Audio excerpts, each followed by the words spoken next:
Welcome to International Securities Exchange's podcast series.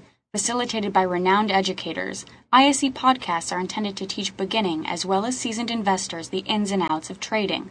To find an updated list of podcasts, please visit www.ise.com/podcasts. Please be sure to listen to our important message following this episode regarding the risks of investing in exchange-traded options. Okay, thanks everyone for joining our webinar. Today's title is Managing Your FX Options, Straddles and Strangles, and we're lucky enough to have Jason Ayres from optionsource.net on today. And just to tell you a little bit about Jason, Jason's been an independent trader and investor for over 10 years. He's president and founder of optionsource.net, and he's been providing education and opportunities in the stock and options markets for over the last 5 years. In addition to overseeing the day-to-day operations at optionsource.net, he actively advocates and promotes the utilization of options for managing risk, cash flow, and leverage, and this includes the development of numerous strategic relationships with some of the most prominent brokerages and exchanges in North America. His expertise extends to standard equity currency options and commodity options, and optionsource.net is one of Canada's leading educators in trading stocks, options, futures, forex, and commodities. And with that, we should have Jason on if we're not having any technical difficulties. Just to let everyone know, if you have any questions, feel free to use the chat or the Q&A functions over on the right, and we'll be answering them throughout the webinar. Some of them we'll be answering at the end. So Jason, are you on the line? Doesn't sound like he's on yet. Okay. Oh, there we go. Yeah, There I guess I had control there. Hey, John, how you doing today? Good. How's it going, Jason? Nice to talk to you again. Fantastic. Thanks. You too. Yeah. Yeah. Thanks very much for the opportunity. I see a lot of familiar faces online as well, so it's always makes things a little more comfortable for me, of course, when you recognize a few names. We're going to obviously talk tonight about managing our FX options, straddles and strangles. Talk a little bit about establishing long straddles and strangles to take advantage of a directional bias, and also how we can use a short strangle to generate some cash flow. So whenever you want me to go ahead, you just let me know, John. Oh, and evidently he wants me to go ahead. So thanks very much, everybody, once again for joining me here this evening. I think John did a pretty solid job at introducing me, and many folks online here already know where I'm from and what I do. So without any further ado, let's move forward and talk a little bit about utilizing the FX options and creating some interesting strategies surrounding some of our trading observations. First of all, I just want to reinforce the importance of this disclaimer, the fact that we're going to talk about some relevant market observations and establishing some strategies that are relevant to the market right now.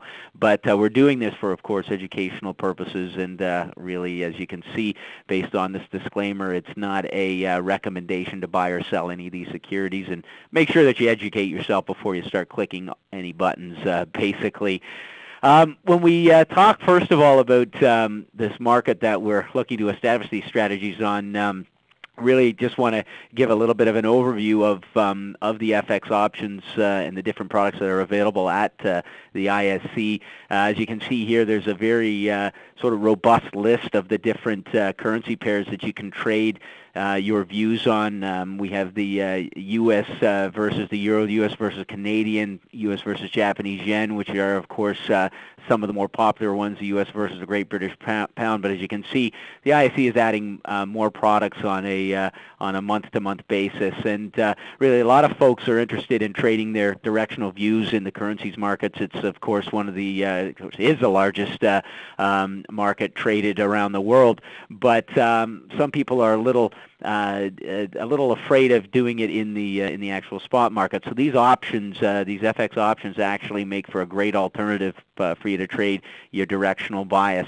Now they're accessible through most of your many of your standard options brokers, which means that if you are already options eligible with the broker that you are trading with, you can quite likely access any of these pair values to take advantage of any opportunities that you might see.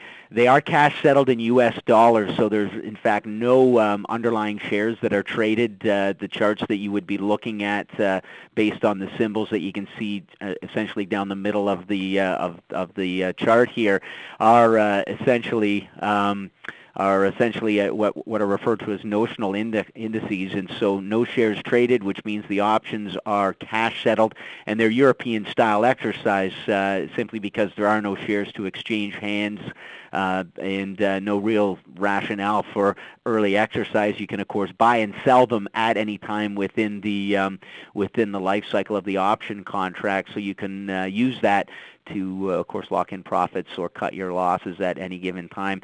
One thing that I just want to highlight real quickly is the www.fxoptions.com. The ISE has done a fantastic job at putting together a website that is focused specifically on the FX options that they have that are traded on the exchange. Some great education, great information. We're going to look a little bit more closely at one of the tools that they have available on the site. But if you're interested in learning any more about this particular market, certainly visit fxoptions.com and you'll see what I mean. It's a pretty slick looking site. They've done a great job with it. Now, without any further ado, let's really start getting into the whole rationale behind why we would look to create a straddle or a strangle surrounding a particular pair value.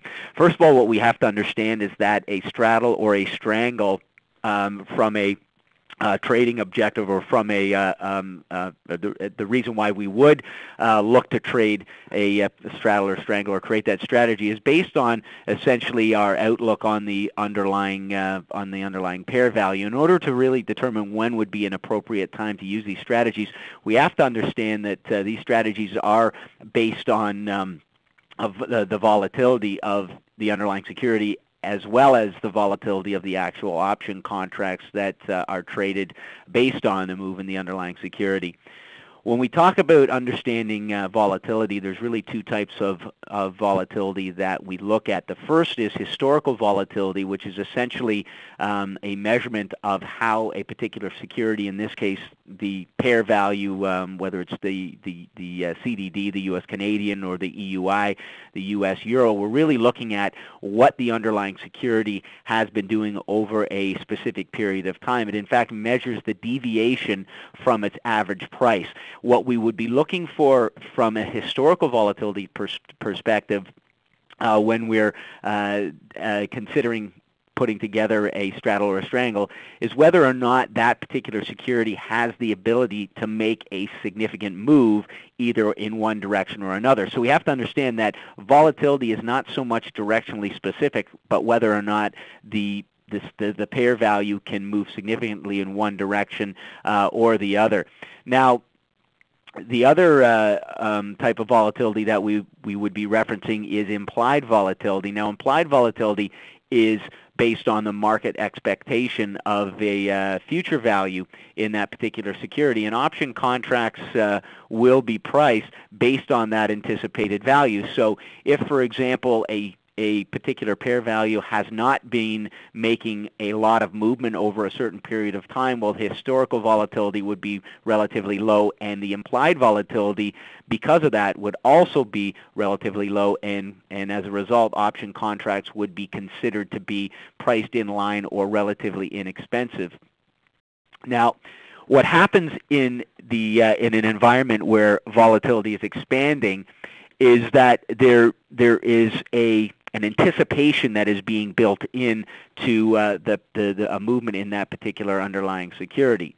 And what happens is, as that volatility expands, the price of the option premiums will begin to factor that in. And because a market maker has to take the opposite side of every transaction, they will begin to increase the value of the option contract in order to compensate for the risk that they're taking on. Thank you for listening to our podcast. To find more podcasts on options, stocks, alternative markets, and market data, please visit www.ise.com/podcasts.